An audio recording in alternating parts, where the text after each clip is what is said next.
দেখো ভাই, আমাদের এই ফ্রি ফায়ার গেমটার সাথে বাস্তব জীবনের একটা মিল আছে। আর সেটা হচ্ছে, আমরা যখন এই গেমটা স্টার্ট দিই তখন কিন্তু আমাদের কাছে কিছুই থাকে না। আমরা শূন্য হাতে গেমটা স্টার্ট দিই। গেমটা স্টার্ট হওয়ার পরে ম্যাচে গিয়ে আমরা লুট করি। যে যার মতো লুট করে, অন্ধর মতো লুট করে। কে কেমন লুট করতে পারে, ম্যাচের সম্পূর্ণ লুট করার পরেও আমাদের মন ভরে না। আমরা মনে করি আরো লুট করি, কিন্তু লুট করতে করতে আমরা এইটাই ভুলে যাই যে আমাদেরও এক সময় মরতে হবে। আর আমরা মরে গেলে এই কষ্ট করা লুটগুলো অন্য কেউ নিয়ে নিবে। আর আমাদের বাস্তব জীবনটাও এই রকমই। আমরা যখন এই পৃথিবীতে আসি তখন আমাদের কাছে কিছুই থাকে না।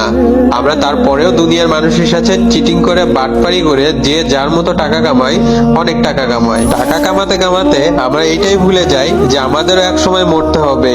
আর আমরা মরে গেলে আমাদের সঞ্চয় করা জিনিসগুলো অন্য কেউ ভাগ করে নিবে। আর তোমার কাছে থাকবে শুধু 3.5 হাত মাটি আর কাফনের কাপড়। ভিডিওটা ভালো লাগলে একটা রিপোস্ট করে অন্যদের দেখার সুযোগ করে দিবেন। আল্লাহ হাফিজ।